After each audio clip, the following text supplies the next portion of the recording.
Kim Chiu, nagpaubaya ng boto para kay Paolo Avellino. Pera ni Paolo Avellino sa esports company, pinangangambahang naglaho.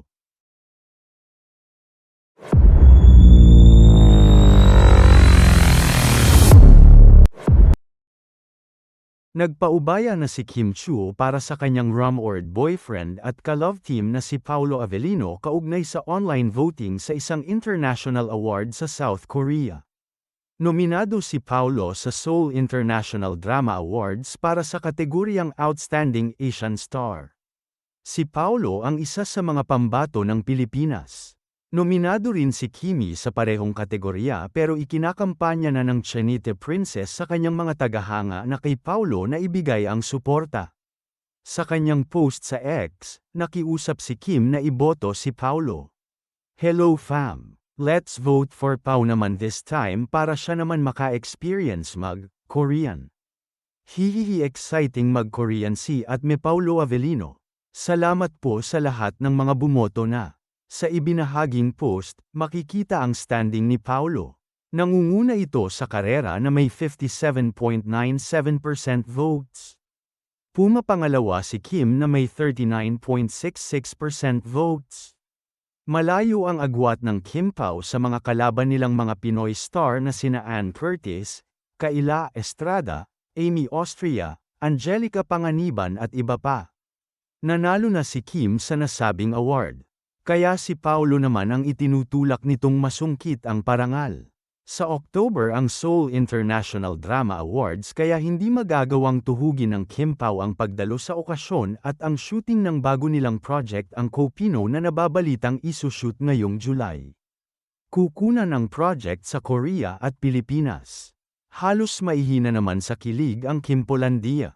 Naisip nilang mahal ni Kim si Paolo kaya gusto nitong ang kasintahan naman ang manalo.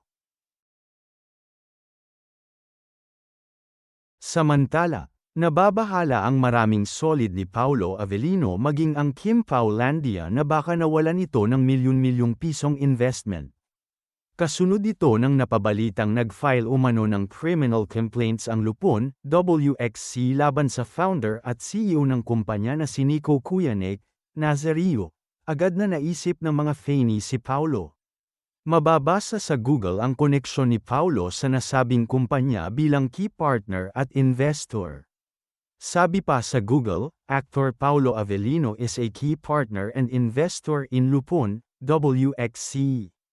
Ang premier Philippine esports and streaming company founded by gaming icon Nico Kuyanek, Nazario in 2015. Avellino uses his media background to help the organization expand its operation, content production, and broadcast networks. Bagamat wala pang official statement release ang magkabilang kampo, iba't ibang espekulasyon na ang umiikot sa mundo ng social media. Sinusulat ang item na ito, wala pang anumang reaksyon, statement o paramdam ang kampo ni Paolo. Dahil dito, nananalangin. Umaasa na lang ang mga masugid na fani ni Paolo at Kim Paolandia na sana ay hindi naapektuhan ang investment ng aktor.